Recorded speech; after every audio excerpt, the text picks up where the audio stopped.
Aladdin and A Vigilante coming up next on the blog rundown. And kicking off this week's show, John, we've got a review coming in from the movie couple, and it is Aladdin from this year. Yes, the Guy Ritchie directed Disney remake, Stephen, obviously of a classic animated movie. I think it was all the way back in the early 90s, 93 or 94? 93, I think. 1993, back when I was but a pup, only 4 years of age. Stephen, much like I think Jerry and Elizabeth here, big fan of the Disney animated movies. I grew up watching them. I was hammered with them. That and a whole host of other Disney movies, not classic animated ones. Ones like James and the Giant Peach, the sort of a stop motion efforts. Big Disney fan, really enjoyed the classic ones, and I've really been enjoying Disney methodically going through all of the sort of a back catalogue of classic animated movies and redoing them for a new generation, a new demographic of young people and older people alike, and bring them into the 21st century, obviously with a combination of the Paddington effort, I like to call it, where you've got real actors and then great CG. And this is what we get here again. I have to say, reading the review, really great review from Jerry and Elizabeth once again. Really enjoyed reading through it. And I have to say, I share many of the sort of viewpoints of the two of them. Perhaps, I don't want to say I agree more with Elizabeth because that's harsh, because I think Jerry speaks very glowingly of this movie. And I agree with both of them, Stephen. There was... He's obviously a guy that prefers the animated movies, and that's absolutely fine. They are classics, and there's elements of the classic Aladdin which is just never going to be beaten. Obviously, Robin Williams' performance first and foremost. That is one of his greatest performances for me, alongside the likes of Good Will Hunting and whatnot. Jerry does say that all the pressure's on Will Smith, John. Would you agree with that? I do agree with it, Stephen. Yes, I do. Obviously, with the furore over the trailer, the first teaser trailer, when we seen him popping out of that lamp, and he looked a little bit strange. His head looked a little bit small for his body. But then we've seen subsequent trailers, and we got to see a little bit more of the personality he was imbuing the character with, and it sort of allayed fears for many people. And then get in and watching the movie, Stephen, I agree with what they've said, Jerry in the main, where he says that whilst he's not topped Robin Williams' performance, which is impossible, he has done a good enough job to carry the movie, and he does carry most of the movie alongside obviously Aladdin and Jasmine, played by I think it's Mina, I forget the guy's name, Mina, and obviously Naomi Scott anyway. And he does a great job.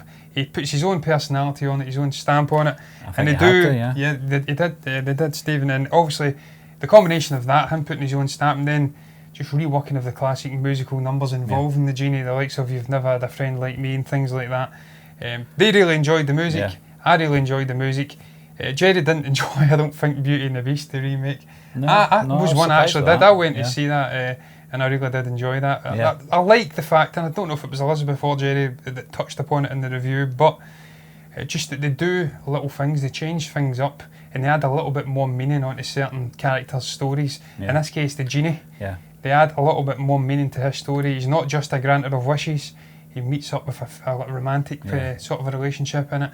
And then he's getting more meat to the bones of his plot. I think, John, any of these directors going into these films that are, they are obviously remakes of animated films. Certainly with the Beauty and the Beast one, they did sort of fatten out certain scenes and tried their best not to make it a like for like.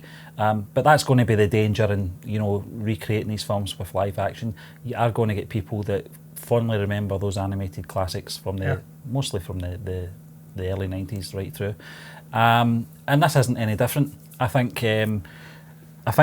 remember who it says, Jerry or Elizabeth says about one of the songs just didn't really match the original song. I can't remember what one it was, I'm but not too sure. This is always going to be the danger, though. Will Smith took the character in a different direction because he had to. If he tried to impersonate the Robin Williams version, he would have got absolutely slaughtered for it. It just wouldn't have worked. So Will Smith knew this, he took it in a different direction. The music as well, that obviously Will Smith had a big hand in as well, was a wise move. Just throwing in little rap elements and whatnot. You're never going to please everyone, especially when you're doing a remake of a classic. You're going to get the ones that are saying, what is the point, it's just going to be like for like. We're getting those rumblings just now with The Lion King, but I'll wait until I see this film. I've got every faith in Jon Favreau will do that story justice. Absolutely. In this, it was the same. You know, Guy this Ritchie. is going to be a like for like. I'll tell you something, John. See, when we did the trailer reactions for this, I wasn't sure who the director was. Yeah. And then when I did find out it was Guy Ritchie, I was very, very surprised because I know him mostly from the likes of Snatch and Lock, Stock and Two Smoking Barrels. That's his style. When I saw this film with my daughter, I couldn't believe that it was Guy Ritchie that directed this movie. It was absolutely... I thoroughly enjoyed it from a personal point of view. My daughter loved it.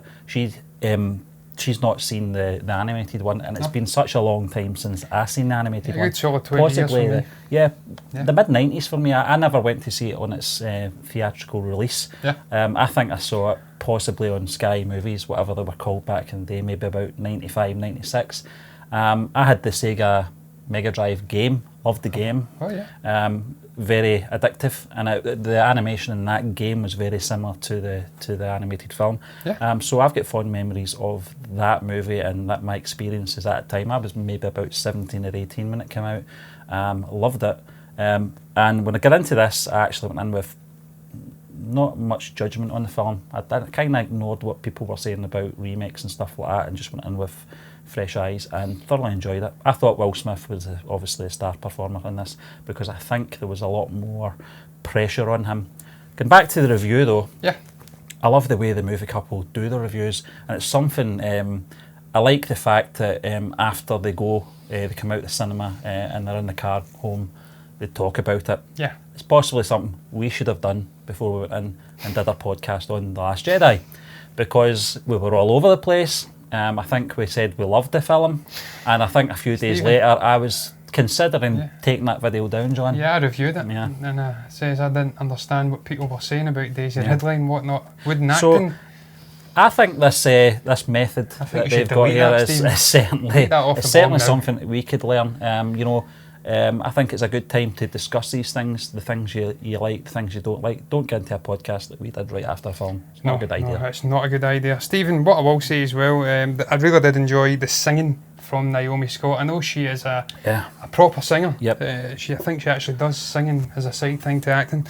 And you can see Talented. that she has her own tailor-made song in this movie, an all-new song, and just the scene itself is beautifully worked, and her singing is just on point. I thought the chemistry between her and Mina Masood, which is his second name, I just read it at the top of the review. How lazy of me, I couldn't even scroll up to have a look at his name. Those two were absolutely brilliant. They had great chemistry. It was very believable. Jerry does say that in his review. He connected with the performances right away. So did I. I really liked Mina Masood. Never heard of the guy prior to this movie, but I thought he made a smashing Aladdin. He says it's like, Jerry that is, says it's like, obviously Aladdin popping straight out of the paper himself, and it really is. The whole world, the way that Guy Ritchie and also the other people involved, the cinematographer and whatnot, the way they crafted this world of Agrabah, it really felt like a real world. There was certain elements which were a little bit dodgy, the CG in parts, certainly when he was in the tower and he's looking out, obviously the broken wall to the city. Some dodgy CG in these moments, but I don't care about that. As long as they make it semi-believable that we're in this world, then it's enough. And it was serviceable pros CG. definitely outweigh the cons, John. Really enjoyed the Abu and the magic carpet. That was great, those two back. That was something I really liked in the Beauty and the Beast movie, the reworking from a couple of years back.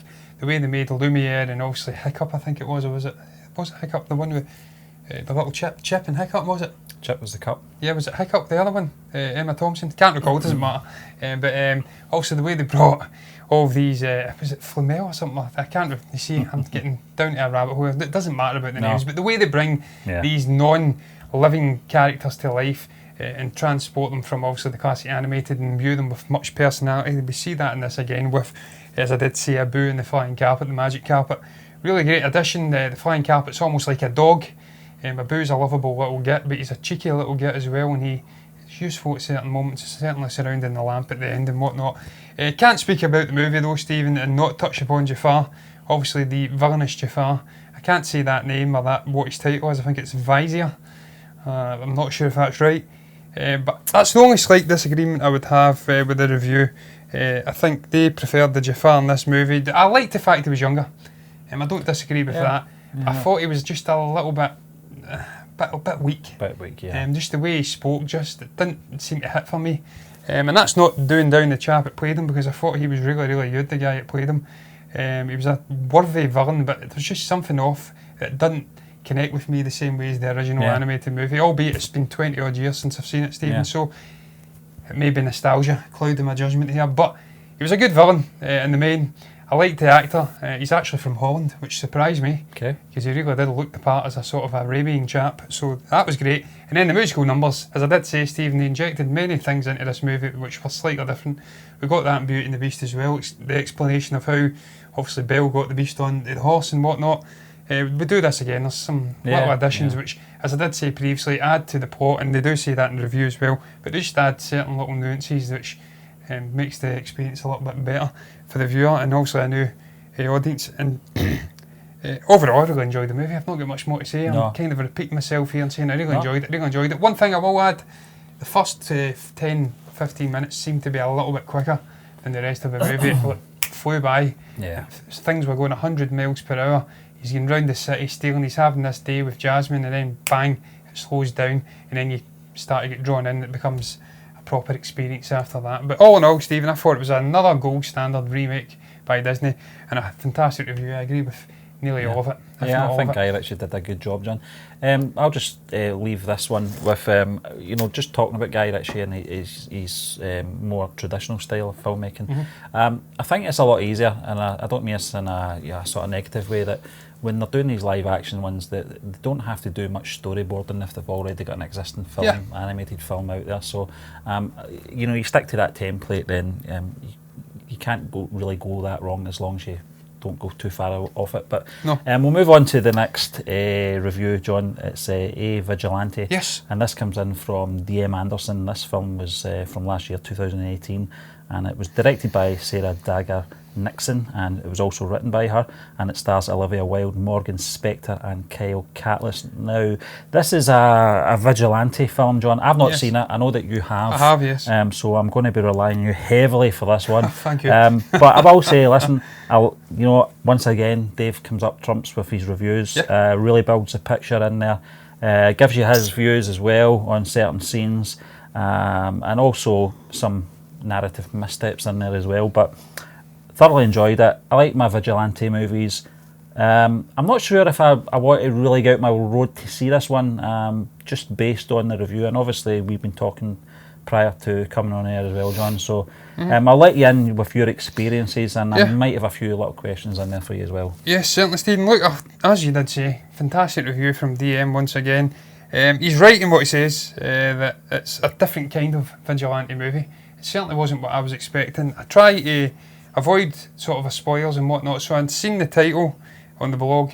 I didn't read the review. I went and rented it on Amazon Prime, gave it a bash, and then I came back and also looked at Dave's views on it and seen if they coalesced with my views on the movie. This is one and I have to say, they do in the main. Listen, before I let you in, John, this is one of the good things. We joked last week that we do have a bit of a backlog with our reviews, but this gives us time as well to, as you say, you can go on Amazon Prime or maybe Netflix, wherever they're coming from, and it gives us time to, see the film as well. The movie, So, and then I can obviously come with it with a little bit of authority, just a little bit. Yeah. I'm not quite as good at breaking down a movie as Dave, I don't think, but I'll do my best, Stephen. I'll try and read through the review and see what I agreed with and what I didn't agree with. What I do agree with, the opening sequence where the title of character Sadie, played obviously by Olivia Wilde, where she visits the Stroud family, I want to say, and obviously metes out some violence on the husband, the abusive husband. That is one of the best, if not the best scenes in the whole movie. Because it's just the way.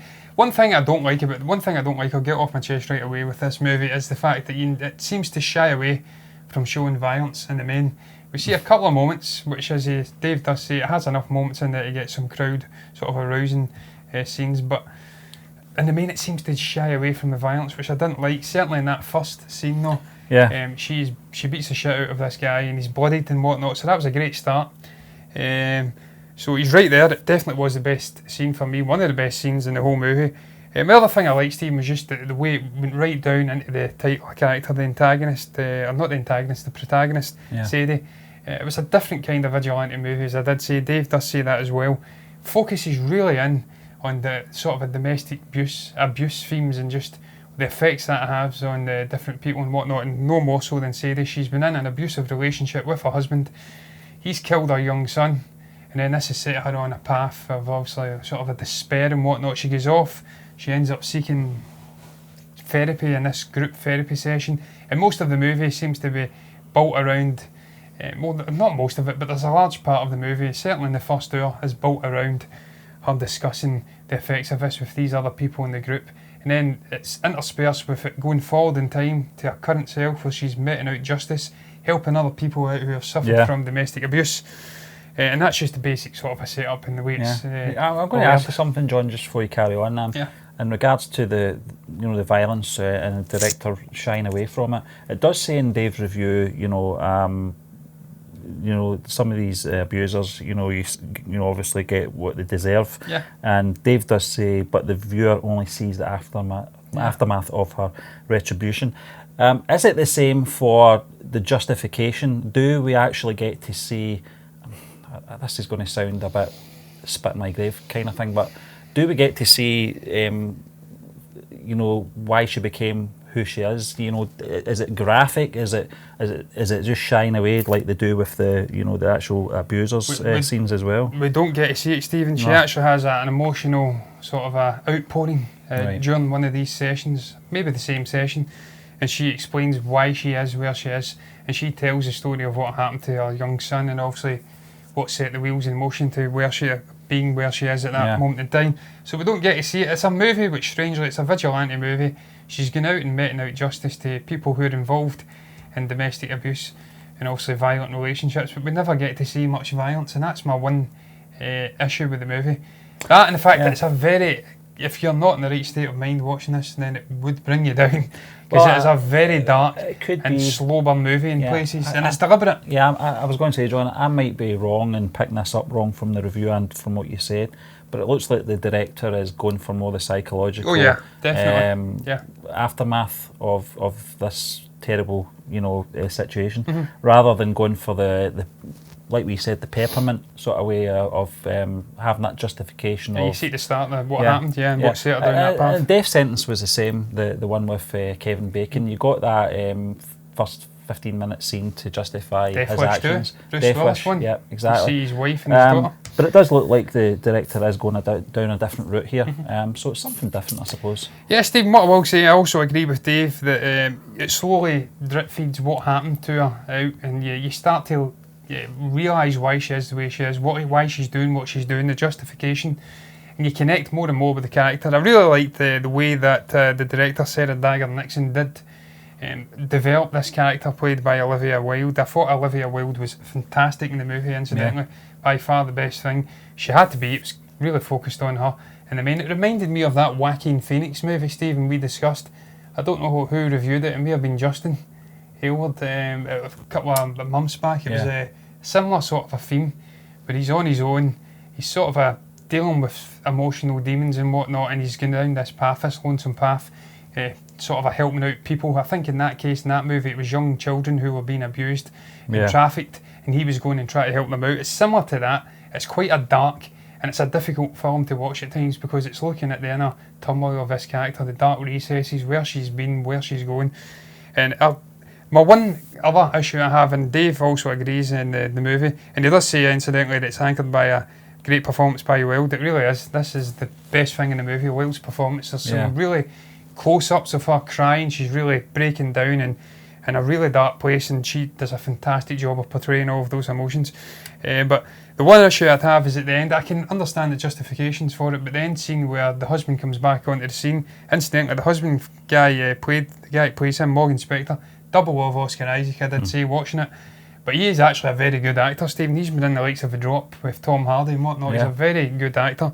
Never really has a sort of a front role, a starring role in these movies, but he pops up and he's an accomplished actor. And it's similar in this. He comes in at the end of the movie. She has a sort of a face-off moment with him. It was like that movie I was talking about with you, Stephen, with I think Julia Roberts, similar sort of a thing. Sleeping with the Enemy. Sleeping with the Enemy. Obviously, she goes away and it develops out why she's the way she is and just the turmoil and how this has affected her life. And then she has a standoff moment with her husband at the end of that. It's similar here, where my issue is that she's this very strong woman. She's beating the shit out of two guys in a car park. She's helping out all of these people who have been victims of abuse. and then she's returned to this sort of a quivering wreck state for a short little period, where the husband kind of gags her and steals her away. And then we have this chase sequence through the woods, and it just felt like a different movie. It didn't seem to fit in for me. It's funny, it was quite underwhelming. And then we don't get to see him getting his just desserts. The moment she goes, she says, "You murdered our son, and now I'm going to kill you," I think was the words.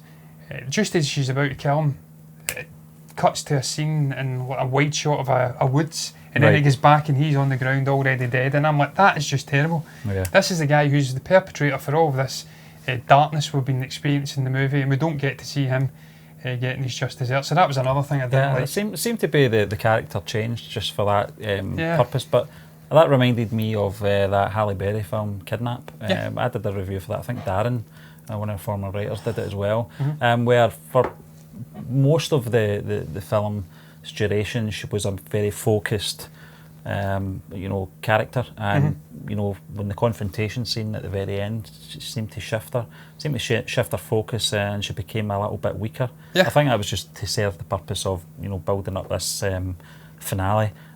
So I kind of get that same kind of vibes from that, but it does seem like it's a bit out of left field, why they've shifted the tone. Stephen, I can totally understand why they did it, as I did say. The reasoning being, this is like her facing her demons. I did say to you, when I was watching the movie, I felt like she was putting on this persona, she was putting wigs on, putting contact lenses in, changing her eyes and whatnot, and she's trying to hide away and shy away from what she really is, who she is. It's as if she's living a different life and getting undercover, and obviously being a vigilante and helping other people out. But at the same time, she's not helping herself out. She's shying away from the true cause, which is her husband. So when she faces off with him at the end, it's pretty clear to me that this is like her facing her biggest fear. She's come face to face with obviously what's caused all of this issue, and that puts her back briefly, and then she realises, no, I'm not that person anymore, I've grown, I'm different, and then she obviously regains the courage to kill him in the end. Spoiler alert if you've not seen it, but she does kill him. And then, so I can understand why they did it, and that's basically what I'm saying. Terribly saying it, but that is what I'm trying to say. I can understand why she returned to a quivering wreck briefly. It was a little bit annoying because she's been portrayed as this strong character throughout, and then she's back to the way she was, but then they redeem it in a way. The one final thing I'll say on the movie, Stephen, because I'm giving it away here and going down a rabbit hole, is that I really enjoyed the cinematography in the movie. I liked the way it was shot, some close-ups really capturing the emotion from Wild, some beautiful landscape shots and whatnot, and I just thought it was a beautifully filmed movie in the main. It had an interesting story. There was some issues there for me. It was quite dark, and as I did say, if you're not in the right state of mind and you go and watch it, it's certainly not a popcorn flick, let's put it that way. It will leave you thinking for a while after it. Yeah, it's getting pretty average ratings on IMDb as well, John. But listen, if I ever... look, 91% on Rotten Tomatoes, incidentally. I never touched upon that, so it's very favourably reviewed by the critics. I liked it. Yeah, and listen, if I ever get a hold of your Amazon Prime account, I'll give you Steve. I certainly will check this film out. But listen, that brings us to the end of this week's episode of the Blog Rundown. We'd just like to thank you once again for joining us, and we will be back again tomorrow with the Force Friday show.